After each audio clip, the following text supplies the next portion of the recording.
Bonjour mesdames et messieurs.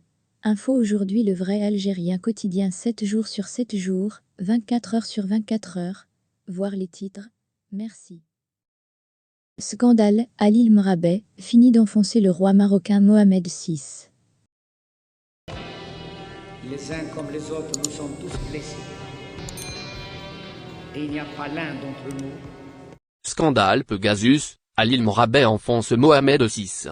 Dans un article bien documenté et truffé de révélations, le journaliste et ancien diplomate à l'île Mrabet finit d'enfoncer le roi marocain Mohamed VI dans le scandale planétaire lié au logiciel espion Pegasus. Devenus blogueurs et journalistes d'investigation, à l'île Mrabet nous livre dans un article paru sur Middle East Eye, un concentré de ce qu'il faut retenir de ce scandale qui continue de défrayer la chronique. Que dit l'affaire Pegasus? D'abord, qu'il est impossible pour la DST marocaine d'avoir agi sans l'aval du roi. Ensuite, que tous les secrets détenus par le Maroc le sont aussi par Israël. Enfin, que la crise avec l'Algérie va s'aggraver. De quoi donner froid dans le dos. Et se dire aussi que le caractère belliqueux et expansionniste de Rabat n'est pas près de s'estomper. La meilleure défense, dit-on, c'est l'attaque.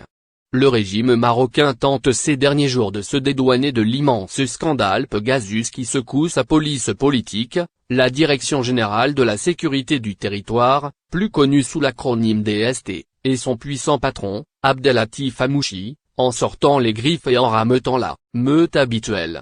Ce faisant, Rabat peut compter sur un nombre important de relais et de porte-voix soit corrompus, soit contraints d'agir sous menace et le chantage, comme l'a bien montré l'affaire de l'hôtel de luxe Mamounia, sur lequel nous comptons également revenir avec une importante note de lecture. Et contre-attaque en déposant plainte pour diffamation en France contre Forbidden Story, et Amnesty International, les ONG à l'origine de ces révélations, ainsi que contre Le Monde, Mediapart et Radio France, qui ont donné une large couverture à cette affaire. Cette méthode du chantage et de l'intimidation est commune chez les dirigeants marocains. L'avocat du militant sahraoui Nama Asfari, José Braham, lui-même victime de Pegasus, évoque ce modus operandi dans l'entretien accordé récemment à la Patrie News. Depuis l'affaire Zakaria Moumni, cet ex-champion du monde de boxe thaï qui, en accusant publiquement le secrétaire particulier du roi, Mohamed Mounir Majidi, et le patron de la DST, Abdelatif Hamouchi, de torture, avait été poursuivi en diffamation par l'État marocain. La Cour de cassation française a statué qu'un État étranger ne peut saisir la justice française.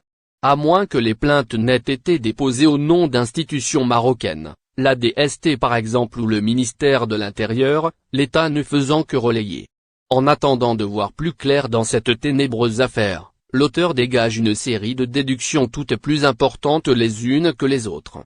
Premièrement, contrairement à une idée en vogue dans certains cercles hexagonaux pro-régime marocain, il est impossible que le puissant patron de la DST, Abdelatif Hamouchi, ait décidé tout seul de mettre sur écoute le gouvernement français, des généraux marocains et des membres de la famille royale sans le feu vert du palais royal.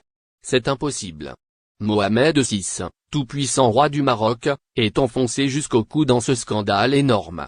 Très simple. La démonstration de Mrabet dit ceci, espionner des journalistes, du Maroc ou de l'étranger, des activistes des droits de l'homme, des politiciens marocains et même de hauts responsables algériens ne nécessite aucun acquiescement du souverain alawite.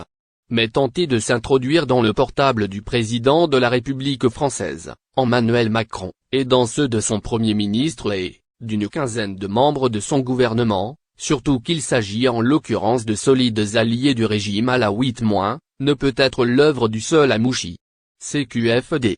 Enfantine et imparable à la fois, cette démonstration place le souverain marocain dans l'œil du cyclone.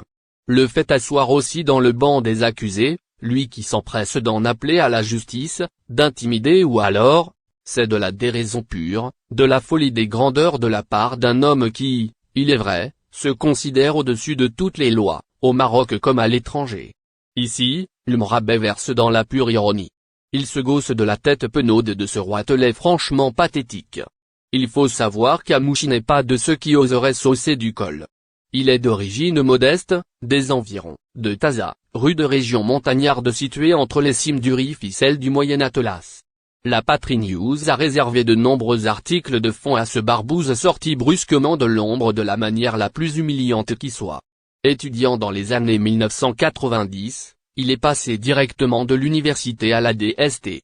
Ce qui suppose deux choses, ou bien il collaborait déjà avec la police de Driss Basri quand il occupait les bancs de sa faculté de droit de Fès, ou bien le métier de flic politique était une vocation dès sa prime enfance.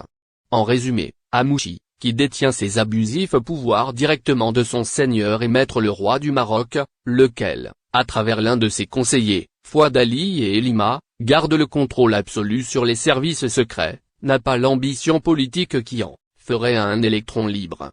Afin de dédouaner le palais royal et même le régime de ce vaste réseau d'espionnage, certains ont sauté sur le fait que l'un des téléphones du roi Mohamed VI avait été sélectionné par les services secrets marocains pour une éventuelle mise sur écoute. Dès l'éclatement de ce scandale, nous avions exploré la possibilité selon laquelle Amouchi pourrait être sacrifié pour épargner le palais. Mais, il semble la relation qui lie ce dernier au roi soit spéciale et particulière. La question qui se pose dès lors, posant la main dans ce panier de crabes, est celle de tenter de savoir qui fait chanter